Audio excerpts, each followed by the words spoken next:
Hi friend, ఈరోజు బంగాళదుంప fry. బంగాళదుంపలు కడిగి ఇలా పెట్టుకున్నామండి. ముక్కలు సన్నగా కోసాము.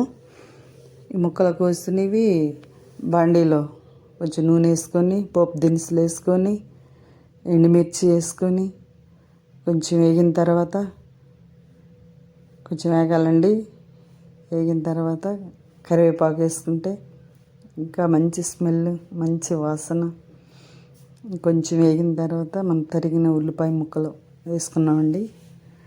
అవి బాగా ఎర్రగా కొంచెం వేగాలండి. బాగా వేగనిచ్చి, అంటే ఎక్కువగా వేగిందనుకో మనం ఈ బంగాళదుంప ముక్కలు కోసాం కదా, ఇవి వేగేటప్పుడు అవి మాడిపోతాయి. అలా వేగకూడదు. కొంచెం లైట్గా కొంచెం ఎర్రడాలుగా వచ్చేవరకు వేగితే చాలండి. కొంచెం వేగాలండి. చాలు, ఇట్లా ఉండా పర్లేదు. మనకు ఆ ముక్కలు వేగేటప్పటికి ఇవి బాగుంటాయి. ఎక్కువ వేగినాయనుకో ఇవి మాడిపోతాయి. అందువల్ల ఏంటంటే అట్లా వేపుకొని తాలింపు అట్లా వేగిన తర్వాత అట్లా వేసుకోవాలి. ఇప్పుడు బాగా కలపాలండి. చూడండి, అట్లా అంతా వేయి చేస్తే మగ్గిపోతుంది. కొంచెం వేగాలి బాగా. అసలు బంగాళదుంప ఫ్రై చాలా చాలా బాగుంటుంది, రుచిగా ఉంటుంది. ఇలా మీ ఇంట్లో కూడా చేసుకోండి. పిల్లలు కూడా బాగా ఇష్టపడతారు. పెద్దవాళ్ళు తినొచ్చు, పిల్లలు తినొచ్చు. చాలా చాలా రుచిగా ఉంటుంది. కొంచెంసేపు మగ్గనిద్దామండి. మూత పెడదాము. కొంచెం మూత పెట్టి కొంచెం మగ్గిన తర్వాత చూద్దామండి. కొంచెం మగ్గింది, ఇంకొంచెం ఫ్రై అవ్వాలి. ఇంకొంచెం ఫ్రై చేస్తే బాగుంటుంది. ఎంత ఫ్రై అయితే అంత బాగుంటుంది బంగాళదుంప ఫ్రై. అలా మనం చేసుకుంటే పిల్లలకు కానీ పెద్దలకు కానీ అందరూ కూడా తినొచ్చు. చాలా, అసలు బంగాళదుంప అంటే చాలా రుచిగా ఉంటుంది, చాలా టేస్టీగా ఉంటుంది. ఇలా చేసుకోవాలి. కొంచెం మళ్ళీ మూత పెడదాం, మళ్ళీ తీద్దామండి.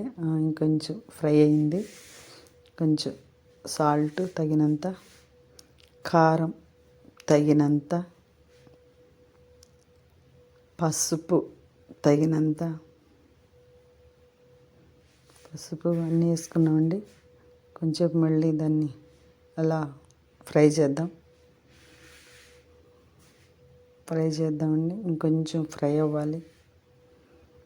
ఎంత ఫ్రై అయితే అంత బాగుంటుంది. ఫ్రై అవ్వకుండా మనం చేసామంటే బాగోదు, పచ్చివాసన వస్తుంది బంగాళదుంప. ఎంత ఫ్రై అయితే అంత బాగుంటుంది. ఫ్రై అవ్వాలి, ఇంకొంచెం ఫ్రై అవ్వాలండి. మళ్ళీ మూత పెడదాం. మళ్ళీ మూత పెడదామండి.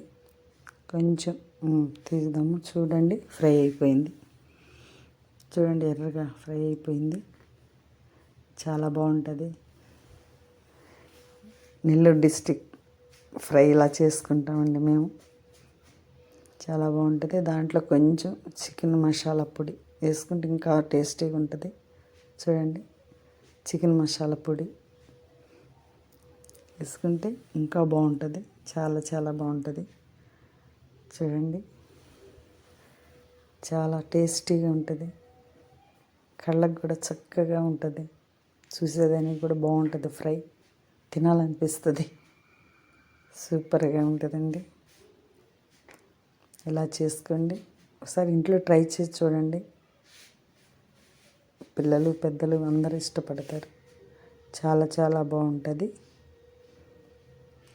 మరి ఈ వీడియో మీకు నచ్చినట్లయితే లైక్ చేయండి, షేర్ చేయండి. Thank you.